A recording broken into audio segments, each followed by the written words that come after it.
Good afternoon. I'd like to call our informational meeting together for August 6th, and thank you for being with us in person and on Channel 16. First of all, I'd like to have a City Council staff report from Deborah Owen, please. Thank you, and good afternoon, Sioux Falls City Council. There's a couple of items for your agenda tonight at the 7 o'clock meeting I just wanted to remind you about. Item number 23, which is a rezone, will have a request to be deferred for 2 weeks for the August 20th meeting. In addition, item 31, which is a deferred action, will actually be withdrawn by the applicant. And then item 39, which is to remind the council that I think you intend to defer that CIP adoption to August 13th. In addition, just to let you know that there is, again, an itemized list of expenses for the Drake Springs pool election at your desks. This will be agenda item number 27 for a first reading tonight. As you know, the clerk's budget, which was submitted last April of 2006, did not anticipate an election, and so we need to come before the council to pay for those costs. In addition, their CIP amendments have been placed in your mailboxes. If you could take a look at those and then verify that the language is correct as you had intended, and then let us know. We'll get those finalized and get those prepared for the adoption on the 13th. And then finally, an update on the new executive order. This is actually the revision of the agenda approval form that Tamara talked about some time ago. What it essentially does is there is a merging of two documents. One is the pre-council meeting agenda approval form, which is actually stated that we need to have that by city ordinance. It is a legislative record of the pertinent pre-council meeting information, such as who's authorizing it, who drafted the document, and who's addressing the matter before the council. And it is a part of the official record of the legislation once you adopt. And two, there's an additional form that the council, the clerk's office, generates, which is a post-council meeting document, and it serves as a record of containing the legal publishing information when it becomes effective. If there are subsequent items that need to be conveyed to other governmental entities, such as the Register of Deeds, Lincoln or Minnehaha, that is the record of subsequent action from city council meetings. And so what the city clerks did was merge those two, and with the help of IT and media services and a purchase of software. And we estimate this will save about $2,000 per year in terms of man hours in our office. And so we're just working on ways to continually evaluate how we can better utilize our service to the council and its citizens. Thank you very much. Our next item on our agenda is the mayor's weekly report by him or his staff. And at this time, I would like to call Randy Bartunik, the Director of Parking, so forth, forward to talk to us about an issue that just came up very suddenly last week that we will be talking about more tonight. Okay. Good afternoon, Randy Bartunik, Director of Public Parking. In addition to the overhead, I do have a handout that shows plans. If any of you would like that, I can pass that out. It'll show the same photos that we've got on the slides.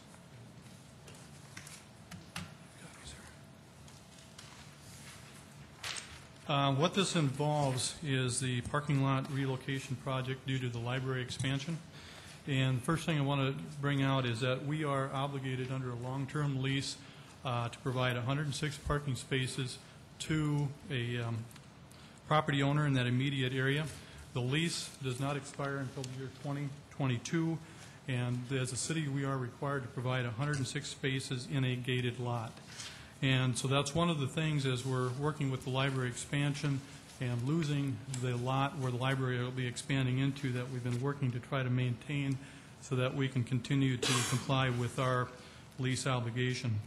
What we came up with is basically two different designs here. And the first one, as I referred to it, is option number 2.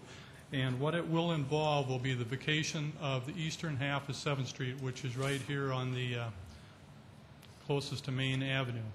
We would vacate that and then reconstruct that area along with the current site of the Acme lot, and we would end up with about 69 spaces that we could provide by our long-term, that we could provide to meet our obligation for the long-term parking lease. And keeping in mind we actually have an obligation to provide 106. Through that redesign, we would have 69, again, in that immediate yellow highlighted area. Then in addition to that over kind of on the western half of that block where we would not be vacating 7th Street. We would continue to have 25 spaces in there. However, we would not be able to provide those under a long-term lease because it would still be public street, public right-of-way. So we would have to be looking at some short-term parking options, whether it be metered parking or a month-to-month lease. So this particular option would not meet our obligations that we have in place now with the lease. The next option, which is what I would refer to as option number 1, would actually call for the vacation of all of 7th Street and also the redesign of, again, the Acme site lot. This particular option would allow us to obtain about 120 spaces. The other option, keeping in mind we would have ended up with about 94, so this would provide us with 26 additional spaces. We feel this is really our best option because it would allow the city to continue to meet our obligation under the current lease. And it also provides, I think, the city with some better options for the future, particularly if we ever look at this site for a ramp 5, 10, 15 years down the line. Because one of the things we could look at doing then is potentially negotiating with one of the owners to get air rights and literally building a ramp there between Main and Dakota Avenue. This option, however, will require the vacation of all of 7th Street, so that as a result of the vacation, this area right here, if we vacate that, would go to the adjoining property owner, which is the owners of the 300 building. And so to maintain that, we would actually have to buy that land. And we had that land appraised. The appraisal came back for that, again, northern half of 7th Street, in addition to the western half of the alley. That particular appraisal came back at $176,900. In addition, then, we would need to relocate the alley because, again, the alley is actually coming up and down through here, and we'd relocate the alley to Main Avenue, kind of right in that area. And doing that, it actually allows us to pick up about 15, 16 spaces in there. By doing that, again, that's what helps us increase the overall net parking spaces by 26 spaces. But to do that, again, we'd either have to buy or get a permanent easement to redirect the alley onto that area, and that appraisal for that land would be $30,600. So the total combined to go to option number 1 would be $207,500, for which we would need to get a supplemental appropriation to do that. And actually tonight we've got the first reading for supplemental appropriation as part of the bond proceeds. Next week will be the second reading for your approval to provide the funding to authorize us to move ahead with that. And the second, I should want to advance the next one. This gives you a better idea of what I'm talking about. Again, the area highlighted in yellow is the actual public right-of-way. It shows the area that is currently occupied by 7th Street along with the alley. The area within the yellow shaded area that's shown in red would be the area that we would actually purchase back after the vacation of 7th Street and the alley. The area in blue there would be the additional easement that we had purchased or the land that we would purchased where we would redirect the alley. And if I can answer any questions, I'd be happy to do so. If I could. Yes. Randy, the funds for the actual purchase of the real estate, if approved by the council, would come from library funds, is that correct? That's correct. It would be the library funds out of part of the bond proceeds. So they would have to be amended into the appropriation for the library? That is correct. Other questions, councilors?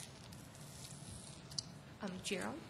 Oh, Randy, I don't remember the whole conversation when we talked about the library expansion originally, but I thought, frankly, was under the impression that we had enough parking spots at that time to meet our obligation for the tenants, if you will, who were being moved out of that location. Well, What's changed? Well, what's changed is really the legal opinion on the use of 7th Street. And again, I think Gary can probably elaborate too that we cannot enter into a long-term lease agreement on land that is currently occupied by as a public right-of-way. Okay. So I guess the bottom line is that we're using the funds to buy this additional parking, going to be reducing the amount of the expansion, if you will, of the library?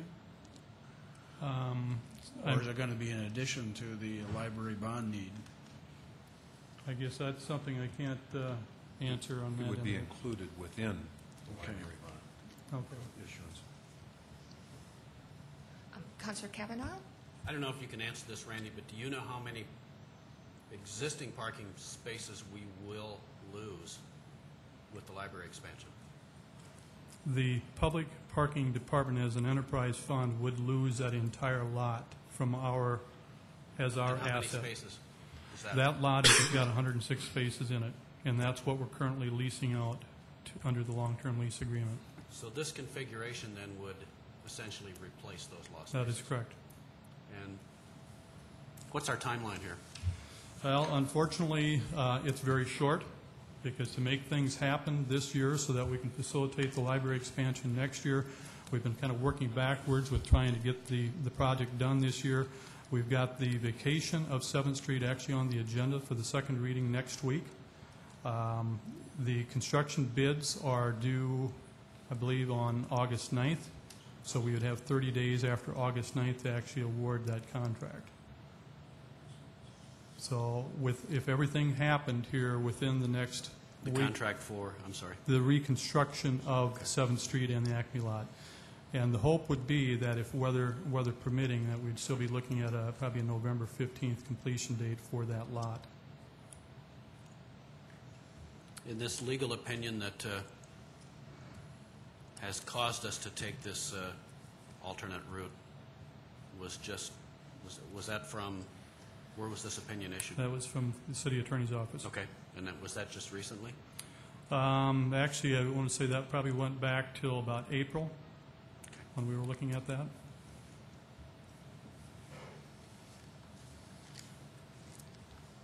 Are there any other questions on this item? Thank you, Randy. Okay, let's just run through our committee reports for the week, please. We'll start with Audit Committee, and that's Councilor Kavanaugh, please. We have with us today Rich Oaksall, our Chief Internal Auditor, to give reports on the first two audit reports.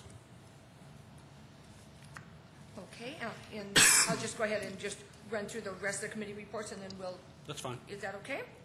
Just on following the agenda here is the Fiscal Committee, Councilor Costello. No report other than we will meet next Monday after the commission meeting. Okay. Land Use Committee, Councilor Jamieson. We met last week after a council meeting. There is two items that came forth, one from Public Works concerning the some changing in wording to allow rules and regulations to be written by the department, and that will come to the council, I think, next Monday. Okay. And then the other one was the escape.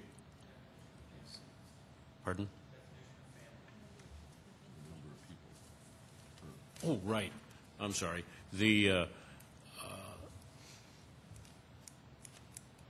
planning department had been researching how many people should be, unrelated people should be allowed to live in a dwelling. And there was discussion as to whether it should be 4 or should be 3. The committee voted 2-1 to keep it at 3. So that will require no change in the ordinance that's currently on the books. Thank you. And going forward, may we just have at the city clerk's office, may we just have those topics listed under our committees like we've done sometimes in the past, just so we can kind of bullet point our main topics that we're working on, please?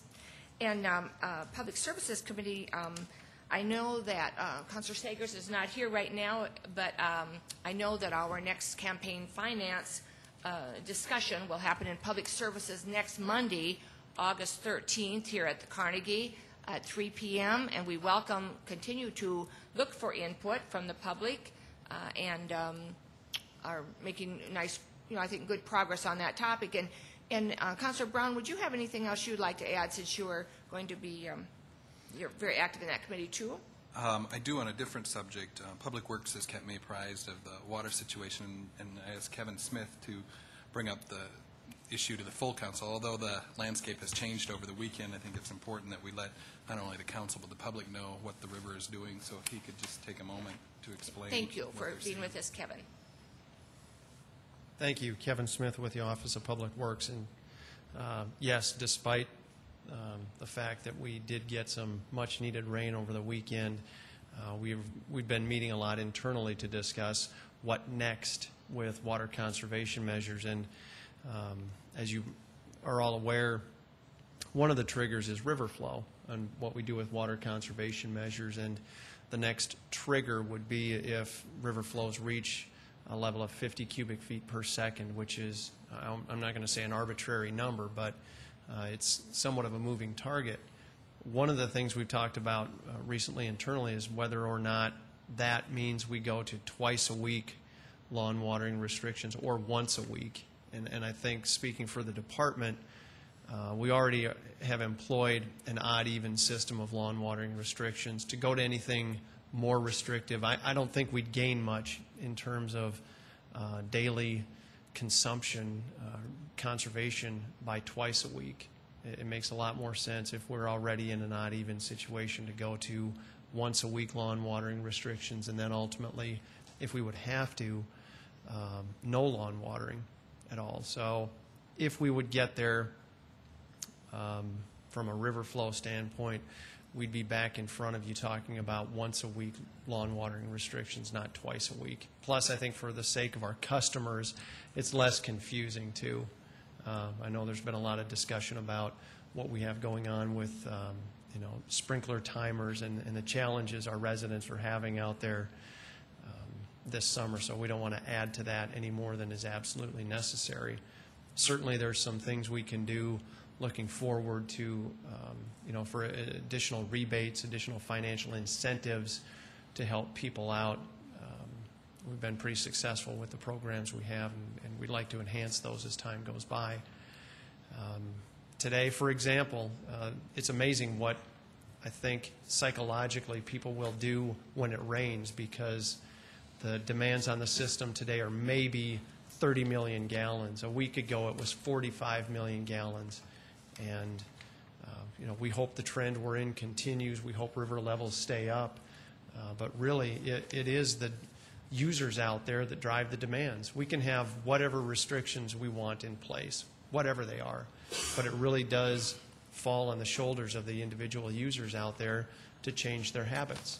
And one thing that really does change people's habits is a little bit of rain and some cloud cover, maybe cooler temperatures. So we hope it continues. But if not, we will be back in front of you talking about additional restrictions if we need to. Gerald? Kevin, can you tell us how many complaints we've had, and has that changed a lot, and frankly, how many citations we've issued? Our staff has been out, I would say, on between 400 and 500 complaints, putting out the courtesy door hangers. And usually that's once has been enough with most people. We have turned some of those over to code enforcement, but I don't know how many actual tickets have been written or citations have been issued. But we do respond to every phone call, every complaint we get. I had, for example, a gentleman call me one morning while he was out on his morning walk. He had his cell phone with him, and somehow he got my number, and we had somebody out there just minutes later knocking on the doors of people who are continuing to violate the restrictions. One thing I think we do need to have a discussion about in the future is whether or not we have the courtesy door hangers ever again. Because if, for example, with snow removal tickets, we're pretty aggressive with those. And I think the public has gotten educated enough this summer because of the extreme conditions that we've had, and there has been enough comment on it that I find it hard to believe anybody would not know we have odd-even watering restrictions and a noon to 5 restriction. Councilor Costello? Kevin, can you tell us the change in the was the cubic feet of water flow from where we're at now with the river versus, say, a week ago before the rain? Right now, it's, let's say, 125 cubic feet per second and rising because of all of the rain that fell, not just around Sioux Falls, but Del Rapids, Brookings, Watertown. In fact, Watertown got a little more rain today, and that will ultimately find its way down the river. So the river's actually coming up. A week ago, it was down to about 70 or 80 CFS and dropping. And I'm not going to say we're out of the woods because I'm not going to jinx myself, but heavy rainfall up north means a lot to us. And hopefully we are in a little more active weather pattern now. And is there such any sort of measurement on the aquifers as far as their levels of capacity? I mean, is it any way to gauge? Are they 50% full or 75%? Is that possible? Well, we do have real-time groundwater monitoring gauges as well. And what we're seeing is that because of the river flows, we're able to meet the daily demands, balancing 50% off the river and 50% off the aquifers without drawing down the aquifers. So unless river levels really drop to that 20 CFS level or demands spike up to 50 million gallons a day, we're holding steady with the aquifers. But do we know how full they are? I mean, are they 50, 60, 70% full? Is there any way to tell? I would say they're at a normal level given this time of year. And then when do we typically on an annual basis see the consumption fall off? Is that mid-September, October? Usually, yeah, it's usually in September. Okay. We start seeing cooler temperatures, and I don't know if it's psychologically people have just had enough of putting water out in their yards, but they start slowing down. But certainly June, July, and August are all big months for us in terms of water consumption. Thank you. Yes. Go ahead. Kevin, I had a conversation on the phone with a constituent that moved here from Florida, and one of the things that they did was, according to the last number on the address was, the odd-even situation was more enforceable, he thought, than the current situation that we have. I agree with you that it's education of the conservation of our resources that we, it's vital to this community. And what I'm worried about is when our friend Troy there turns on the faucet down south, that people are going to be going under the illusion that we have an indefinite supply of water again. And I know it's going to be more expensive, and that simply isn't the truth.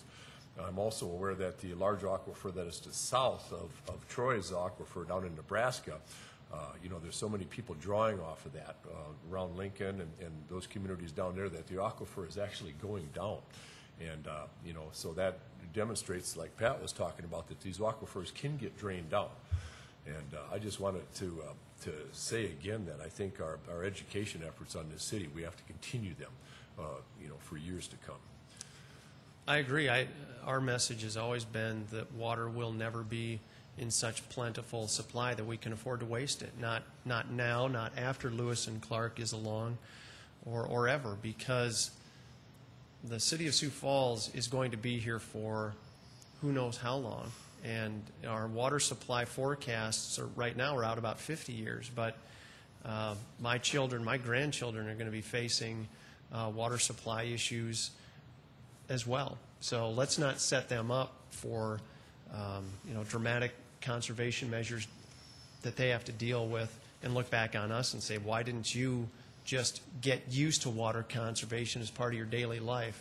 Don't wait until literally the well goes dry before you start talking about water conservation. So a lot of these measures, whether it's the odd even or days of the week or however you want to refer to it, nobody needs to water their lawn every day. Most people, I would say, don't need to water their lawn every other day. Once or twice a week is sufficient. But that cultural change is going to take time. So we don't ever want to see a day where somebody says, because Lewis and Clark has arrived, let's just relax all the water restrictions. I would hate to see what that peak day is going to be like, because I think it'd be out of control. Councilor Kavanaugh? Kevin, I was intrigued by the visitors, the multi-agency presentation that we saw last week. Any update on the status of where that's going? And I noticed one of the things they talked about is enlisting a corps of citizen volunteers. Are they anywhere near starting that process? I think they would like to get the names of people in the city of Sioux Falls who would like to voluntarily participate. And this, I think, shows the federal government's and state South Dakota's commitment to this regional water supply problem, is that they're looking for long-term solutions too. And they really do want people to participate and help gather data. Have they asked for our assistance in identifying any potential volunteers? They said if we've got names and addresses, they'd love to hear them. So if you know of any, you can email them to me or just write them down. I'll take them along. Would we be able to advertise that volunteer opportunity on Channel 16? Certainly. Hopefully we're doing it right now. Okay, maybe. Any other questions for Kevin? Thank you very much. Open discussion, any topics that are not on the agenda coming up here or that we've already covered today that you'd like to mention?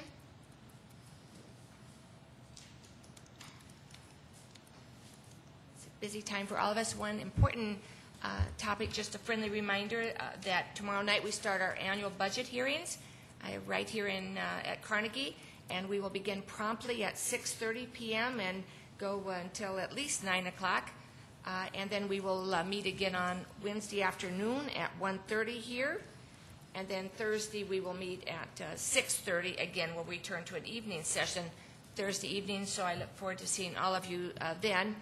And I am sorry that our budget hearings tomorrow night conflict with National Night Out, which is a wonderful program that our council is, I think, very supportive of. And I know that many of us have traveled with the policemen around town in the past. For that night, it just happened that we have a conflict this year, and so we will try to work around that next year. And with that, I would like to welcome Rich Oxel, our lead internal auditor, and Tim Boozman to come forward. And I want you both to know that we actually very much appreciate your work day in and day out. We're learning lots about you, and I want you to know that we are very supportive of what you do for our city. Thank you. We're going to talk about the two reports that we finished. We had a meeting with the Audit Committee last week, and they read, reviewed, and we discussed the reports in detail. And you should have received an email with those as an attachment. We'll get into the results and the recommendations here in a few minutes. I just want to mention that back in April that we passed the annual audit plan, which was the list of projects and audits that we intend to complete this year. These two audit reports were authorized in that plan. And I'm just going to give you a little update on where we sit with the other projects and audits. Right now, we have 4 audits on the plan. 2 are underway. They're well underway. They're more than 50% complete. We intend to finish those up here probably in August, September, and have reports out this fall. The other 2 audits are the Washington Pavilion contract compliance. That is not started yet. We hope to get that going this fall, and also the purchasing and procurement. We'll get that started. We intend to finish all the projects and audits on the plan. The ones that we're well into are the citywide cash handling and the construction contract administration. And I just want to mention that at last week's meeting, we had a discussion with the city attorney for a special request, sort of a quick response audit. As internal auditors, we always want to be available for things that pop up that weren't anticipated when we did the annual plan. This involves the contract that John Q. Hammonds had to manage the Sioux Falls Convention Center. That contract, as you probably know, expired June 30th of this year. We thought it was prudent that that contract be audited as far as the management fees, the revenue due the city, and there's some other issues. So the city attorney presented that as a request. The audit committee wants to do this. We think we can do this. We're hoping by the end of this month, by the end of August, we think we can have it substantially completed unless we run into some unexpected troubles.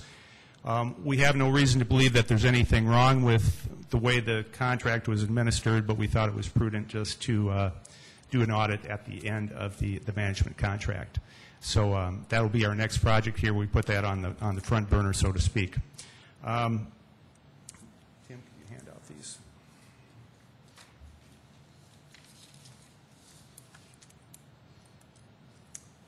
I'm just going to give just a little briefing on what internal auditors do. This is a reminder of why we're in existence.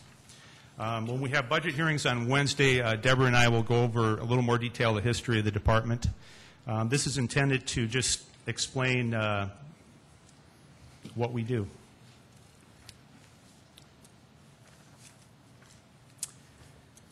Last year, I think in July of 2006, the City Council approved the Internal Audit Charter. And if you ever want to see that, just ask me. It's also on the website at siouxfalls.org under the City Council. What the Audit Charter does is establishes the authority, the scope, the purpose, access to records, that sort of thing. It's sort of like the constitution of how we do internal audit. The scope of work is intentionally rather broad, but our mission statement is to help the city achieve the highest efficiency and effectiveness with integrity. Our vision is to be a highly respected service division and a catalyst for positive change. Some of the examples of audit activities you'll see there, one is revenue enhancement activities. Examples would be if we were to audit billing collection and audit billing and collection effectiveness. We do compliance audits of revenue-producing agreements, such as the convention center agreement that we're going to audit. We have agreements to manage the municipal golf course. We get revenue from that. That's something we would audit to see if we're getting our fair share of revenue. Under the next category is expenditure compliance. Examples would be, are we complying with internal policies and procedures? For example, a purchasing card audit. The city has these purchasing cards that we use to obtain supplies and materials. We want to audit that to see that we're consistent with our internal guidelines. We might do a grant compliance audit to see that we're in compliance with all the federal requirements. Operational performance activities. The mayor announced that we're going to be using performance measures. We're moving in that area. A good role for internal audit is to see that the numbers are good, that whatever is being reported as a performance measure is, in fact, can be relied upon by the City Council.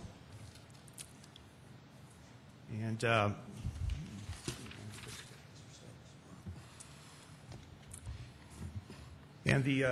I think the last one was the safeguarding of assets. That's kind of a traditional audit role where we would do unannounced cash counts. We would go out and look at supplies and materials inventory and see what the count is compared to what's on the computer.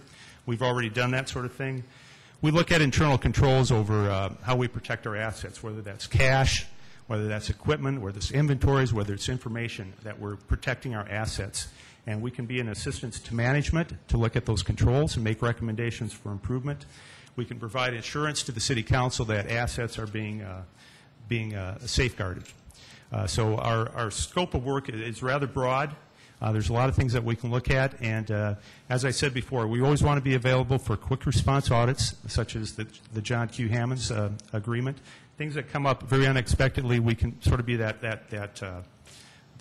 quick response team. And we can also save the city money when we do that. Instead of having to hire a consulting firm like Eide Bailey or another CPA firm, they do not come cheap. They do an excellent job, but they are not cheap. We are internal. We can do the work. We can get going on that right away, and we can, I think, save the city some money by doing that work ourselves. So I think we're an asset that you can use, and I think you'll see that as the year goes on as we produce more and more audit reports. I also want to mention that internal audit is very common at many local governments. Many cities and counties across the United States have internal audit functions. This is the 2007 directory, the Association of Local Government Auditors. Many states in the United States, for example, California, Texas, Florida, and Virginia, pretty much every city or county of any size in those states has an internal audit function. What typically happens is a city will see a neighboring city that has the function. They say, that's something we should have. We see value in that. So every year this directory gets larger and larger as more and more cities and counties have an internal audit function. Okay, let's get into the reports. Does anybody need a hard copy of the two reports? I shared mine, so I will take one more copy. let's go over the anti-fraud procedures first. Anybody else?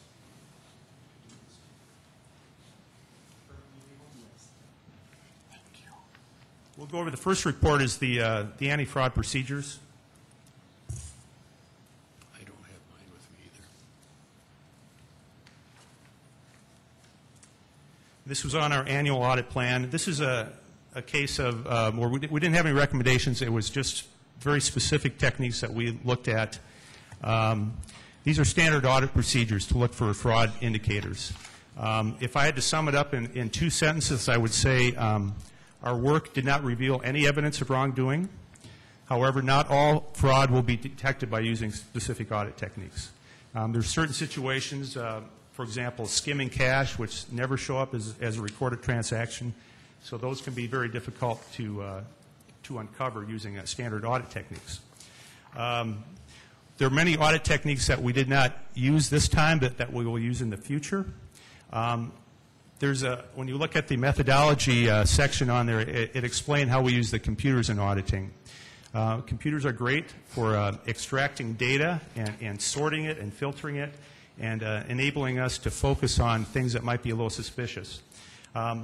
Another advantage of using the computers, we don't have to take an audit sample. We can look at the entire population of, say, vendor listings. There's thousands of accounts payable vendors that we use. We can look at that entire population and then extract that and filter it. For example, we want to look for all the vendors that use a post office box for their mailing address. We can extract that, get a report. We can further filter that, and then we can focus on anything that we think looks suspicious and is worthy of further investigation. Then we can go to the original source document. We can look at invoices, timesheets. We can talk to people. If you look at, we looked at basically 3 areas: purchasing, accounts payable, and payroll. For example, in the purchasing, we looked at, is the city paying about the right price that we think we should be paying for commodities? We compared ourselves to other cities and other states when we could get that information. We want to see that we're paying market value for various commodities, such as road materials and chemicals. And so we're successful in contacting, at least Fargo, North Dakota replied to our request. And we also found price lists on the internet for various cities and states. And we found that we were either pretty much at what everybody else is paying, or we were below on certain items. So we felt good about that we didn't think there was any evidence of price manipulation going on in those situations. I won't go over every single technique that we looked at, but as I said, in the future we have other techniques that we can use that we didn't use this year, but we'll continue to use these techniques to look for fraud indicators. And as I said before, we found no evidence for wrongdoing, but not all audit techniques that we have will uncover fraud. So before I get into the next report, are there any questions on that, on the anti-fraud procedures? Okay, let's move on to the report that has the recommendations. Who needs a hard copy?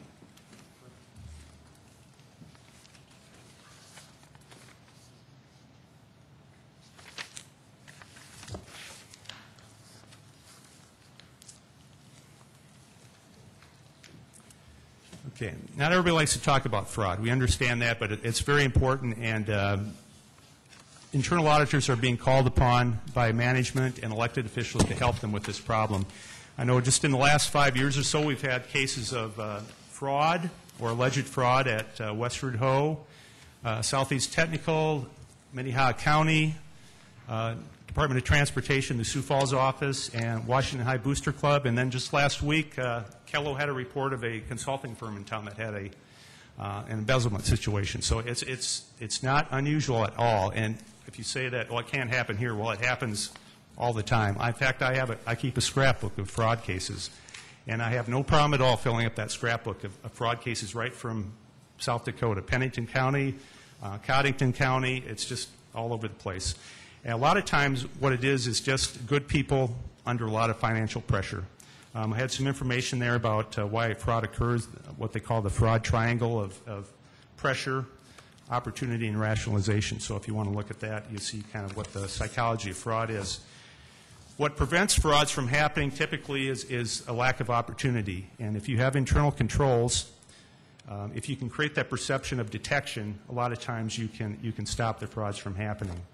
And I just want to say up front that I think the employees of the City of Sioux Falls are, for the great majority, are very competent. They're highly ethical, and they're doing a great job for the citizens of Sioux Falls.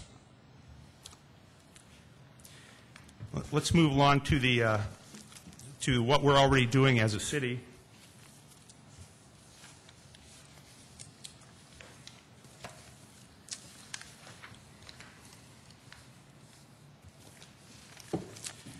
We have the traditional internal controls. We have, for the most part, we have separation of duties. We have management monitoring. We have reconciliation of bank statements. Those are the typical internal controls you expect to see. And for the most part, we have those. And as internal auditors, it's part of our job to evaluate those and test those and make recommendations for improvement. But we already have many of those in place. Another thing that we've done right is create an independent internal audit function. A third thing is we treat our employees well. We have a lot of people apply for city jobs. I think our HR director said we have an average of about 200 people apply for city jobs. We are a good employer. We have good pay, good benefits. Another thing is, and Human Resources uses a number of screening methods to keep us from hiring, so-called bad people. We do credit checks, background checks, all sorts of screening devices to keep us from hiring inappropriate people in the first place. Finance department has been proactive in using more fraud-resistant blank check stock. There's a number of security features on there that make it more difficult to commit fraud. With the technology out there nowadays, fraudsters have more of an opportunity to alter checks or create bogus checks. So we believe that's a good control that we have in place. Information technology controls are in place. We have firewalls. We have passwords that change every 90 days. We have monitoring of activity to see that people aren't hacking into our system or manipulating it from the inside. And finally, we have a EAP, which is an employee assistance program that's been in place for a number of years. Typically, people that are having stress and turmoil in their personal life, they're having alcohol or drug problems, a gambling problem. Financial pressures are more likely to engage in a fraud situation. EAP is sort of a way of giving them help, very confidentially. The first 3 visits are free, and after that, it's on a sliding scale. So that's an excellent way of kind of alleviating that pressure that people may get into and be more inclined to commit fraud. We have a number of recommendations. The first one is complete a fraud policy and disseminate to all employees. That's considered a best practice. There's some information about that in the detail report. Another thing is doing fraud awareness training for managers and supervisors. That's something that we could do in-house very cheaply. We could hire a consultant, but I think we can do it very cheaply if, for instance, internal audit would partner with risk management to do that for managers. And I don't think that would require a lot of training, maybe an hour every 2 years, something like that might be enough information for managers and supervisors to know what fraud looks like. The third one that we talked about with the Audit Committee in some detail was establishing a waste, fraud, and abuse hotline. That's a best practice. It started with the federal government back in the early 1980s. It has increased in popularity with local and state governments. And in 2002, Congress passed the Sarbanes-Oxley Act, and that required Fortune 500 companies, public companies, to have some sort of whistleblower system that they could report wrongdoing in a confidential manner. A fraud, abuse, and waste hotline is typically provided by a third party in a different state, and that's what they do. That's their business, that they would operate a hotline for the City of Sioux Falls where somebody would call in and get a live operator 24 hours a day, 7 days a week. That trained live operator would take the report, give as much information as they possibly could. That person doesn't have to give their name. And then that report would come back to the city with as much detail as they possibly get. It's an excellent means of preventing fraud. And in my report, I indicated that is the most common way that fraud is uncovered is through a tip. External audits, internal audits, less. It's typically a tip that some employee knew something was going on, but they didn't have a way to report it. And lo and behold, there's an 800 number they can call on the weekend or at night. They just might do that, and they say there's something going on that needs to be checked out. So we thought that was a best practice that the city should look into. The cost of it is very minimal, a few $1,000s a year. If that prevents one fraud every 5 years, it more than pays for itself. And organizations with a hotline experience much less fraud loss than organizations without a fraud hotline. The other two recommendations were for internal audit, that we continue looking for fraud proactively, and that we also consider expanding fraud activities to the companies that manage our assets, that we would perhaps talk to the board of directors of the management companies and see what we could do with them. We think that would be a good idea. And the last one was requiring mandatory one-week vacations for sensitive positions. In the banking world, that is a requirement that every employee at a bank has to take a vacation for 1 week at a time. We thought that was a little extreme. However, management might want to identify certain positions that manipulate or that maintain financial records or receive payments. When I talked to the HR director, she said, before you do that, you need to talk to the union, because certain positions are in a union position. That would be something to negotiate with the union if we decide to go that way. So those are our recommendations. The Audit Committee endorsed those recommendations. And at this time, if you have any questions for me. Yes, Councilor Stagers. Yes,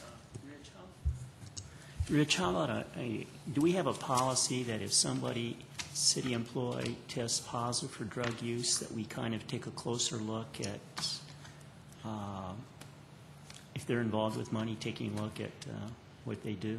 I can't answer if we do or not. I would think so, but I can't answer for sure. Can I get back to you on that? Sure. Okay. Councilor Brown. Rich, not really a question, but a comment. I picked these up to do bedtime reading last night, but I found them well written and very concise and easy to read. So I just want to compliment you on that and tell you I thought that they were well done. Thank you. I had some assistance from the Audit Committee, a few recommendations, but thank you. Councilor Costello. Rich, you might have mentioned it during that, I don't recall, but could you reiterate again, or for the first time, who's responsible for implementing these changes? For the recommendations? Yep. Well, we talked about that at our meeting, and normally management is responsible, however you define management, the mayor, the directors, and the managers. I believe that the fraud policy is being worked on. I had conversations last spring with some managers, and I gave them some examples from other cities and states of fraud policies, and so I think that is being worked on right now. Now, as far as the fraud, waste, and abuse hotline, I think that's more of a council decision. Yeah, and for discussion purposes, I think we should rely heavily on the mayor and the administration to implement the rest of the recommendations. I'm not sure it's our part as a city council to do that, but it would strongly encourage the mayor and administration to take it up. Councilor Kavanaugh. Just as a follow-up, I agree with Pat. Some of these recommendations clearly fall within the confines of the council's authority, and others would be recommendations that the administration strongly consider. Obviously, if the council goes along with the audit committee's report, I think we have that discussion in the audit committee, and it's one of those things where the audit committee, we feel our job is done now, and we're not a police entity. We are simply, we observe, we investigate, we observe, and we report. And now it's up to the council and the administration, whoever that recommendation is most appropriately sent to act upon our recommendations or not act on them. Thank you. Any other, Councilor Jameson? Well, following up on what Kevin and Pat were talking about, does typically a letter of acknowledgement and or action taken on these recommendations required from the organizations that they apply to? If we are doing, say, an audit of a specific department, we would confer with the director of that department, and we would have the management response in the report. Yes, that's correct. Even before it got to the audit committee, we would discuss recommendations with the director, and they would have their written response in the report. But in this case, it was a little different. It was more general. And so we did have that conversation with the audit committee about that, whether we should withhold the report until we got a response, and the consensus was to release the report.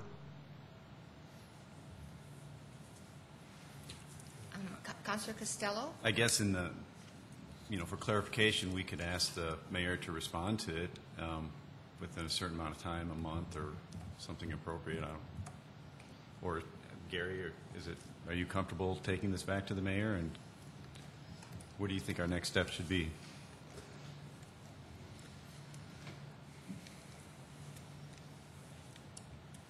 I defer to the director of finance.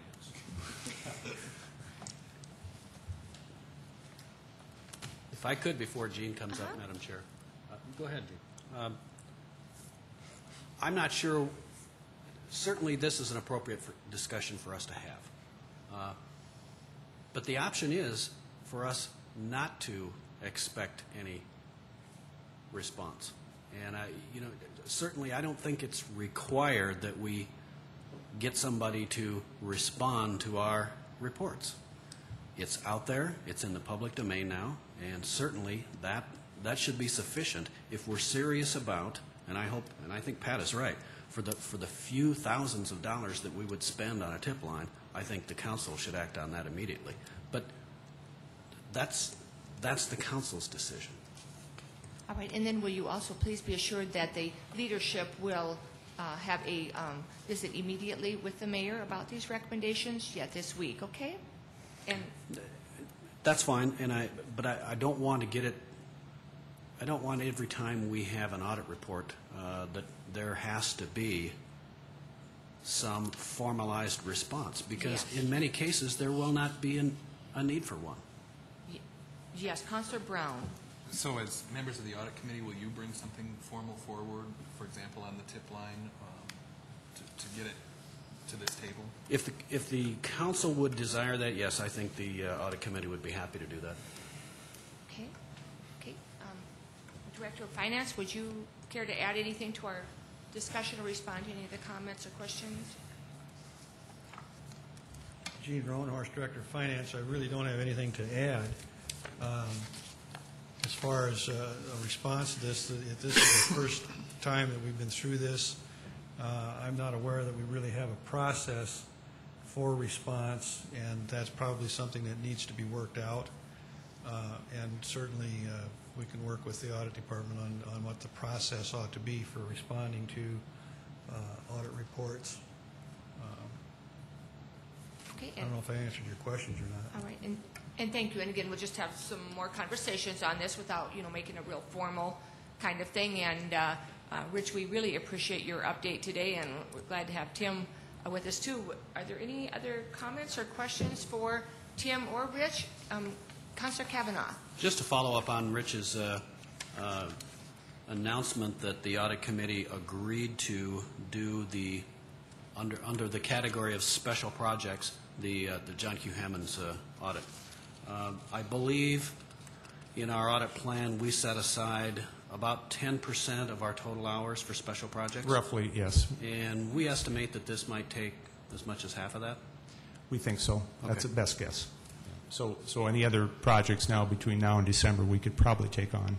Yes. But keep in mind that I wanted to emphasize that we did build into the audit program, and will, I'm sure, in every year, a certain amount of time just for projects like this should they come up. Thank you for that addition. Thank you. Councilor Litt. I'd just like to commend the audit committee for, having the foresight to set some time aside and work with the administration on this need that came up recently. Thank you. Thank you again. Okay, we'll just go to our next agenda item here, and at this point we would like to have an update on the Lewis and Clark water project, water system update by Troy Larson, the executive director. Thank you, Troy, for being with us again.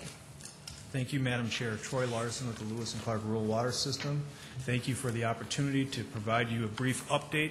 I know you're a little short on time and want to have some time for supper, so I'm going to go through this fairly quick, but please interrupt me at any point for any questions that you may have.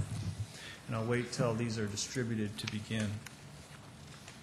While those are being passed out, I want to introduce our chairman of the board, Red Arndt from Laverne, is with us tonight. He happened to be in town for some other business, so it's good to have him along. What I'm going to do is cover two main items, construction status and funding status. And if you could flip through to this map, this gives you the progress of the project. And I don't have it up on PowerPoint, I'm sorry. Essentially, in a nutshell, we have 50 miles of primarily 54-inch diameter pipe that has been installed. That's the red area. And the green area is what's either under construction or under contract. You'll see in Iowa we're nearing completion on that emergency connection between Sioux Center and Hall that we've discussed before. We recently awarded the contract for the emergency connection to T in Harrisburg, that's south of Sioux Falls on 85th Street. That construction is anticipated to start late summer, early spring. So this is just a footprint of where we're at. Next page, just quickly some pictures to show you. The next three pictures show the progress of a isolation gate valve being installed. So first there's a concrete foundation, and what you see there is essentially a glorified culvert. That's called a casing. They bored under I believe that's a railroad line there. Anyway, you go to the next page and you'll see then the pipe comes through that casing, and that's a picture of the isolation gate valve being installed. Final picture on that sequence shows the vault actually being poured in place. Concrete goes in and forms the sides, and then on top there's a cement slab with a manhole that is flush with the surface. And that's just a neat three-page or three-picture sequence to show you how these isolation gate valve vaults come to be. Next page shows how the pipe is unloaded from the semis. There are two 50-foot sections per semi-load. Next page, thought was an interesting picture of a welder trying to beat the heat with that little umbrella. I'm not sure with the hot clothes he's wearing and the welding how much good that umbrella is doing, but that was during the heat wave we had. Following page shows some of the wet conditions we've encountered. Actually, despite the drought, there are some areas we've run into where the groundwater has been very wet, some lowland areas, and so we've needed to add rock to the trench to stabilize the pipe so that once you put the 6 foot of fill on top, that the pipe does not lose its roundness. So we've had a little additional expense there with some added rock. Next page shows some reclamation work northwest of town. The road you see in the background is Benson Road, and this is a portion of the pipeline that's completed. Next picture is actually in Iowa. In Iowa, it's PVC pipe that's going in, 10-inch and 16-inch diameter pipe. What you see there is 16-inch diameter. Because of the smaller diameter pipe, they use a trench box. That's what you see in the picture where they actually do the work. Instead of opening up a V, if you will, a large V trench, they pull this trench box along. The following picture shows you a model of the water treatment plant. That is currently being advertised, and the bid opening for that is September 6th. And so we will know very soon here how much that project will cost. It's currently estimated at $94.5 million, but the engineers are currently updating that estimate. They've indicated that some things such as stainless steel have increased 50% since this past December. So we anticipate that number may go up. In summary, then, the next page, 50 miles of pipeline installed and another 26 miles under construction. We only have 11 miles left of the main trunk line to bid down in Clay County. 5 wells have been drilled. 1 more well will be drilled late this summer. treatment plant will be awarded in September. Because of the prepayment by the members, which totals $88 million, Lewis and Clark estimates this calendar year, 2007, we will award contracts valuing approximately $155 million. So this will be by far a record-setting year for Lewis and Clark, thanks to the prepayment by the members. Next page, in terms of Lewis and Clark funding, a quick recap, federal appropriation through fiscal year 2007. The gross appropriation is $84.8 million. Much like your paycheck, what they appropriate and what we receive are two different things. State appropriation through FY07, $25.3 million. And the members, and this is really telling and something we are emphasizing to our elected officials, with the prepayment combined with the payments that were made previous to the prepayment, in total it's $105.9 million that the local members have paid toward this project. So when we go to Washington, that's really telling that the members are far outpacing what the federal government is putting toward the project. And just a quick recap, we need $35 million a year in federal funding to complete the entire project by 2019. Conversely, we need an average of at least $27 million in the next 3 years to provide water to Sioux Falls by 2012. Those dates kind of get blended together in some of the media reports. There are two different timelines. There's the timeline to get water to Sioux Falls by 2012, and then there's a timeline to complete the entire project. Often you hear 2012 referred to as the date to complete the entire project, and that's not correct. That's just to get it to Sioux Falls. And then the next page, the states of Iowa and Minnesota, you'll recall, are paid up. Governor Rounds, since my last report to you, has committed to working with the legislature to prepay the state's remaining share over the next 3 years in equal installments. That'd be a total of $19 million. Federal funding in 06, you may recall, was $17.5 million. Last year, $21 million. And so far in the 2008 budget, the Senate number is at $28 million. The House is at $22.3. What often happens is the conference committee splits the difference. If that happens here, that would be $25 million, which would be a $4 million increase over last year. That would be a nice increase.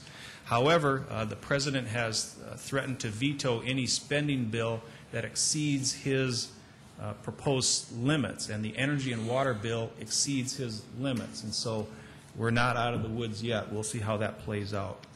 That concludes my quick update. I appreciate the opportunity to keep you posted and wanted to thank you again for your strong support for this project. Any questions?